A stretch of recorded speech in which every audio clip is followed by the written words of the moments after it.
Woody took me under his wing. So when I first came in the organization, Woody Williams, being a Marine, and he was our chaplain of our society. So he loved Foreman. Foreman saved his life. Sure. So, he was right there to help me, blend into the organization, adapt and overcome. And Yeah. that's what he always called it. So, we became really good friends. And he would, he'd always sit with me, because I didn't know anybody, and there wasn't a whole lot of Vietnam vets at that time. We were all, the average age was, World War II. And like I say, the youngest, I was one of the youngest in the 20s. And then the oldest was William Seeds at 100. He was in the Boxer Rebellion. What year was this? 1970. Wow. I got the medal. I was in country 67, 68. Yeah. It took them 2 years to determine whether I was qualified to get the medal. And so you don't know what you don't know, right? So I went back to my first reunion with my Marine buddies, and I met the colonel, and I had no need to talk to the colonel, nothing. But here I'm sitting there drinking beer with him, So he was retired, and I'm moved on. Matter of fact, I'd gone in the Army, so he was telling me the rest of the story. They don't give corpsmen awards. They never give corpsmen. Marines don't. They love the corpsman, but the corpsman's just doing his job in their eyes. So this colonel was relating a story to me, Colonel Bourne, and he said this major in the rear, he called the radio and called back and said, he had approved my progression of the order for the award, because it can be chopped at any level. And so, and the major said, well, is the corpsman dead? Colonel said, no, he's not. Well, did he get wounded? No, he didn't get wounded. Well, and you want to give a corpsman an award for what? He didn't even die. He didn't even get wounded. We don't give corpsmen awards. That was the Marine Corps attitude.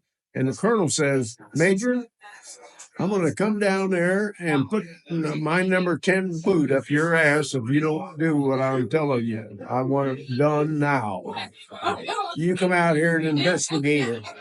So, I had top-level investigation on it, And they came out and interviewed a bunch of people. I had no knowledge of any of this. I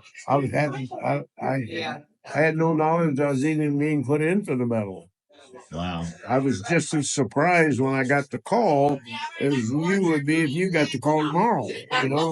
What was this for? I had no way of knowing, because as a corpsman, I had done a lot of stupid things, risked my life. I've been wounded 8 times. I killed 6 Vietnamese. 3 of them was with my knife. So what did I do? Well, I did a lot, but that don't mean it was worthy of the medal of honor. So that's what I felt. But Woody took me under his wing, and after I first got in, and made sure I fit in the organization, and then other Vietnam veterans came in. I remember talking to General Brady, and he mentioned that he had several other missions that he flew that potentially were more, call whatever you want, more impactful or whatever, save more lives or what have you. But they happen to record that one, and so that's why. Well, the meaning of that statement is there's a lot of veterans, a lot of men that have earned the Medal of Honor but didn't get it. Yeah. Because it wasn't witnessed, it wasn't written up. All the witnesses were killed. So when I wear this medal, I know for a fact a lot more people deserved it than I did. Yeah. So we're humble enough to understand that it ain't about us. Yeah. I put this thing on to remember and to reflect on all the body bags I put on that plane, And the second reason I wear it is to educate the new leaders of a great country and other veterans that have never seen the medal. And so it's a relatively there is the number. Can you read that number? 0.00018%. Of what? The percentage of Americans who will ever meet one of the 60 living Medal of Honor recipients. Holy cow. Yeah. So what an honor. This that point just went up here tonight. What an honor. What an honor. Well, the point being is I feel, and most of us feel, the need to share with the general public and the leadership of the new world, the new United States, what patriotism and Americanism. So where else are they going to learn? What year was the specific incident that you were awarded the medal for? You said that was 67? Nope, it was May of 68, right after the Tet Offensive, Quezon. Where was it? Right outside the hill fights, Quezon. My dad fought in Quezon as a Marine. He's passed. He passed in 2009. You remember the unit was in? I can find out. I don't know. It was probably 3-4 or 2-6. 20. I mean, not 2-6. 26 Marines. 26 Marines. That's who owned the base. The base camp was owned by the 26th Marine. Quezon was brutal. Oh, I tell you, we couldn't get in and out without getting our ass handed. I mean, that's what and the hill fights was even worse because everything was synergy on the Quezon Air Base. So they set us out to intercede and find and destroy, capture, whatever. Which is what my dad did. The little bit he talked about it, he was involved. He would go out on patrol and do his movement to contact missions. His last name again? Wells. Thomas Wells. I don't know that name, but after you're on the ground for 3 or 4 months. You meet so many people. Well, not only meet them, but you don't want to know them. Yeah. I put too many kids in body bags, and I didn't want to remember all that, you know? I was an old man. I was like 20, almost 24 years old, and all the other Marines were like 18, 19. So I was the only one that could buy a beer. So you were out on patrol that day. When this happened, was it an ambush or? And forgive me, I should know. I should have researched this ahead of time. Yes, you should know. Well, the long and the short of the subject was we had some heat casualties the day before. Yeah. Well, let me go all the way back to that day before because I kind of had to set the stage a little. We had moved out, point A, being in the Army yourself. Understand. Yep. So A to Z, and we had checkpoints all the way. So it was a 2 days. I'm with you. 2 days, 2 day journey to get where our objective was. So we spent time overnight and what are the objectives. Yes. And the next morning we woke up to gunfire, and we didn't know where it was coming from. The mountains range up was all, you couldn't tell exactly where the noise came from, the sound. Anyway, so as a corpsman, I was sitting at the CP area. We were on a ridge line, and there was troops on this side facing outward and troops on this side facing outward. We were maintaining a perimeter, hasty but perimeter. They had dug in because we were going to be there a day or two, and so matter of fact, part of it was already dug in because we'd been there before. We had a terrible attitude of taking hills, killing our people, and then turn around and giving them up and take them back again a month later, 2 months later. So anyway, that was what was happening here. They had we were occupying a previous space position, and when we woke up with the gun sounds, we're on the alert for what's happening, and the machine gun down below me had two Marines on with the machine gun, one ammo humper and the other gunman, and he starts firing. Out of nowhere. So we know he's got sight. He's got a reason to fire because we don't waste the ammo. They have to hump it out there. We're not going to likely to waste it. So he starts firing, and so I grab my unit A bag because that's the only activity. It's the only game in town. So let's get ready. So I'm going to say 10 minutes a firefight, something like that. Who knows? I don't wear a watch today, and I certainly didn't wear one then. It didn't matter. I had 13 months. They would tell me when it was time to go. So I grabbed my A bag and I started, getting ready, making sure I had everything. And the machine gunner got shot, and he fell over. And so the second machine gunner, he pushed his body over out of the way and hollered Corpsman. And then so I ran down there with my bag and I jumped in the hole with him. And as I jumped in the hole, I instantly knew the guy was dead because small hole going in, big house, big hole coming out. His brains was all over, all over the ground. So I had just jumped in the hole to figure that out and was wondering, well, maybe I ought to go someplace. Well, and the second gunner got shot. Same thing, a face shot, went in someplace in his face, but around the eyebrows someplace and blew out the back of his head.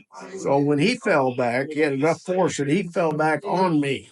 So I got one dead body here and I got one laying across me. And all of his brains hit me in the face. I'm thinking, what the hell, But I had no more time to think because here's 6 Vietnamese soldiers come up.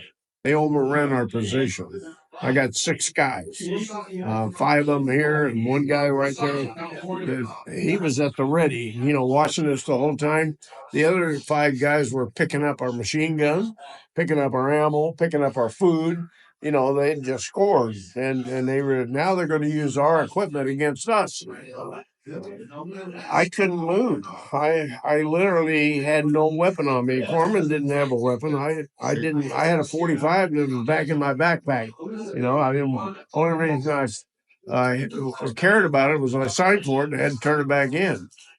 So I had no weapon. The only thing I had was a knife and both boots. I had a K-bar, Marine Corps K-bar, naval survival knife, which I took over there with me, So again, I laid there staring at these motherfuckers until my eyes were burning so bad, And luckily, this guy's brains and body fluid and blood was in my eyes, or I would have had to blink. Yeah, I played dead. Yeah. So as they got ready to leave, the guy's standing there because he's the only one at the ready. He shoots all 3 of us again. So I watched the son of a bitch shoot. And if I'd have jumped wrong, I'd have been dead again. He shot me again. So evidently I absorbed the bullet in such a manner that he thought you were dead. Yeah. And I knew I was going to be. In my life, what am I going to do? I can't. I got a body laying on me. I didn't have time to pick up. I'd have gone for the machine gun myself if I could have got on it. Didn't have time. So I pushed. Finally, the guys walked off after shooting me, and I waited for the machine gun and all the firing turned around on the other side of the hill now, because they had pushed through and were shooting our guys from the back. Anyway, the firefight converged to that area, so I knew, well, maybe I've got time to get out of here. I pushed the body off of me, and I started headed up the hill, and here's this motherfucker that shot me, and he was going through my food.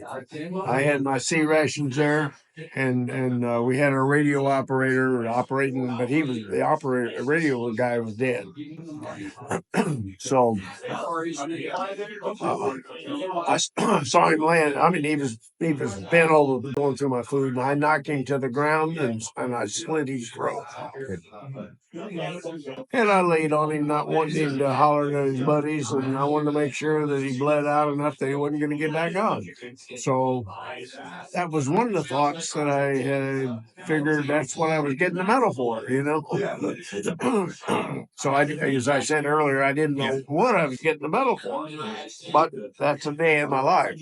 So we spent a day or two there, and then we move out, and come to find out why. Why why were we attacked, and why us instead of the whole battalion? We had two companies on of the battalion online, and they hit us. What the hell? Why? We got to looking, and one of the new guys, the replacement newbies, came out. He had his white towel hanging in the tree, drying out. So here's the goddamn flag telling everybody in the world, yeah, he got killed over it. It was a costly mistake for him and the rest of us. We lost 8 or 10 people over a flag. So, memory to remember, you know, a lesson to learn, you know. So we moved out, and we got farther up the hill. We're in the mountains. We literally are in the mountain area. And we take another break. And two guys fall out from heat exhaustion because they're newbie. They hadn't got acclimated, you know, and into the environment.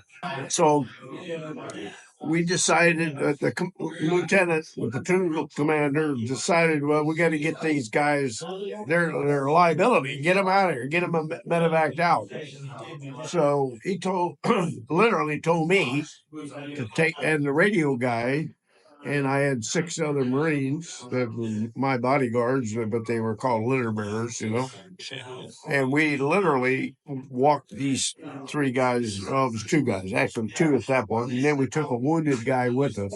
So we had 3 bodies that we took down the hill to medevac them out. And we were also humping our dead. You know, sometimes we would bury our dead in an area where we'd come back and get them. We'd hide them, not bury them. We'd hide them. Other times, if we could get a bird in, we'd load them out right then.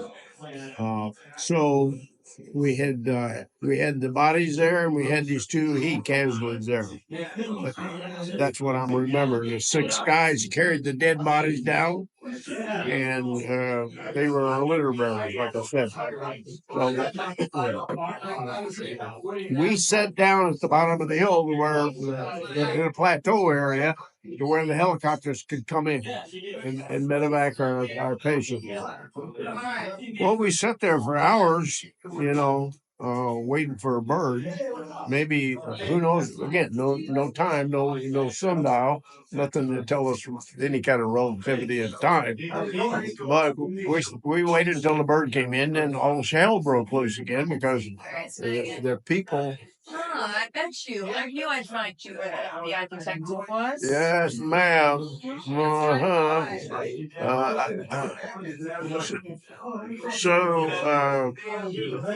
So bird comes in, all hell breaks loose. Yeah, because it attracts them. Of course, everybody knows. Yeah, of course. They come. Anyway, so we lay low. We get it loaded and get it out of there, and then we lay low, you know, because we're going to get shot. We were more scared than we were capable of defending ourselves. There's only 6 of us. Well, let's see. It turned out to be 8 of them. A total of 8. 6 litter bearers, radio operator, and myself. There was 8 of them. And I had no weapon. No. So there was only 7 guns there, you know. Anyway, so we feel like it's safe enough to move. So we moved back to our original position. The battalion had moved out. Now where the hell are we going? We have no idea what direction they went in or anything. We are. We're standing out there in the middle of shit hitting high water and Indian country. yeah, Indian country with no we didn't have tunnel with us, So, we were worried, of course. Finally, the radio operator made contact with one of the other company radios and got amethyst. They shot an amethyst, and we figured out because he carried map. He had a need to know. A doc, I don't have a need to know. I just go down to the landing zone. That's all I got to worry about, and that's controlled by the radio operator. So, in any case, we start heading out. We catch the end of the battalion, the last company, the last platoon of the last battalion, and so we blend in and we're moving, trucking pretty good. And as that unit would stop and take a break, then our guys we would pass through the other sister company to get back to our unit because we knew they were online. Well, it took the better part of the day to get where we were going, but it was still, 3, 4 o'clock in the afternoon, maybe. It was still daylight for quite a while, so I'm guessing it was like 3 o'clock, 4 o'clock. Figure it out. And crap hit the fan again. This time, we're not involved in it. We just dropped the whole place. And it turns out my company got attacked. And the type of attack that they engaged was they would come up out of their spider traps because they had tunnels everywhere. They would come out of the spider trap, shoot, and then drop back down. And we couldn't find any movement. We never knew where the damn rounds were coming from. So now, and they would cut us in half. We had half the platoon up here and half the company down here. They would turn, and it was M16 against M16. And so there's a distinct sound between an AK-47 and an M16. So somebody got smart and said, knock it off, stop, cease fire, because all we heard was the crack of a 16. So then, of course, Corpsman, we got that casualties.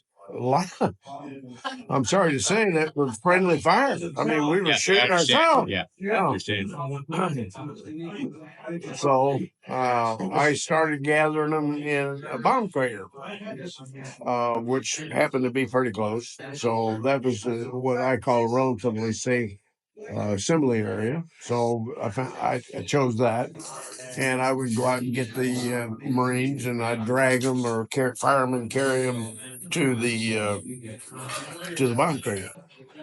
And I had assembled there was a total of 6, but the sixth one I brought in had a leg wound, and so did 1 or 2 of the others. But anyway, I carried him in around my shoulders. And when I got there, I took him off my shoulders and I laid him on the ground. And I hadn't been there 2 seconds, 3 seconds, 4 seconds, and I laid him on a grenade. So it went off and blew off both of his legs. So now I got a new patient, all the same guy, but new wounds. So now I'm working on him furiously, trying to figure him out.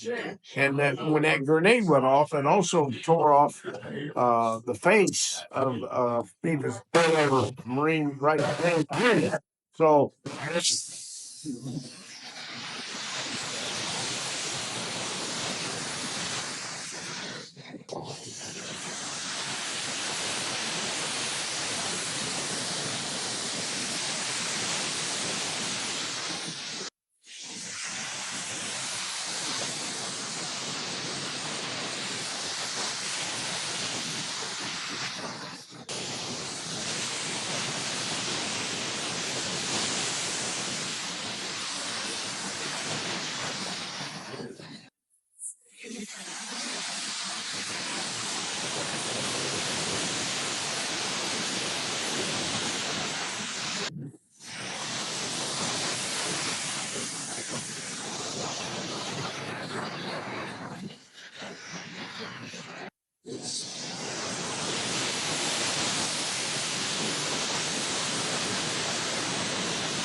Well, so what do? I get up and I continue to treat the Marines and I get the guys ready. Let's move out.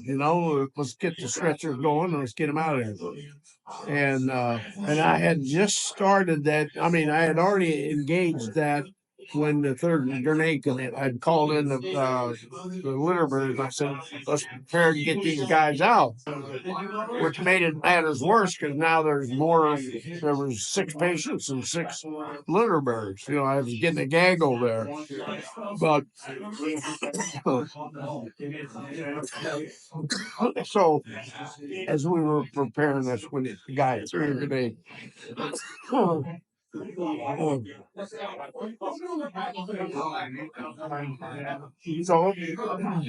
I didn't even, not once did I figure that was worthy of a Medal of Honor. Just doing my job, and more importantly, I was doing it for myself as well as I was for the guys. Thank you. Something out there sitting. So I was able to treat them and get everybody off the hill. Yep, that's what I was written up for. Jumping on the grenade to save their lives. If you read my citation, I was telling you earlier about the major. The major came down without my knowledge and met with all the patients and met with all the people, because when I threw that grenade out, I was also afraid I was throwing it on my own guys down the hill. So he interviewed people down there. Couldn't find out. They saw the grenade and heard it come out, but they didn't know if it was one of theirs or ours, or who. They didn't see who threw it. The guys that I hollered grenade buried their head, so they didn't see that I threw it away. They just said, my citation reads, Doc jumped on it. It failed to go off. So he just got up and started treating the Marines, and I must have just thought I was going to leave it there for the next guy. Why would you leave a grenade laying there for something to go off later? I mean, come on, Marine. But anyway, that's because the major was against giving me any kind of an award, and I was not necessarily written up for the Medal of Honor at that day. I don't know what I was written up for, Silver Star or something. So he wrote it in such a way as that he really didn't approve of me getting the medal. And so here again, the colonel intervened and said, that's not the way it's going to go down, because he had also talked to the Marines, and he deducted from their conversation the real story. But the major said in his report what I said, and that it failed to go on. So he was building a case that, it wasn't even a live grenade, fucking Marines. And I learned none of that until I went to my first reunion and met the colonel, who I had never spoke to in my life. And he said, are you Doc Ballard? And I said, well, it depends on if I owe you any money. And he said, that's my humor. And he said, well, I'm Colonel Boren. I said, oh, yes, sir. You know, I didn't know him. And he said, did you hear the rest of the story? You know, like Paul Harvey, you know. I said, I don't even know what you're talking about. He said, well, you did get the Medal of Honor, I heard, and I read. I said, yes, sir. He said, you want to know the whole story? And I said, can I buy you a beer? So you now know everything I know. So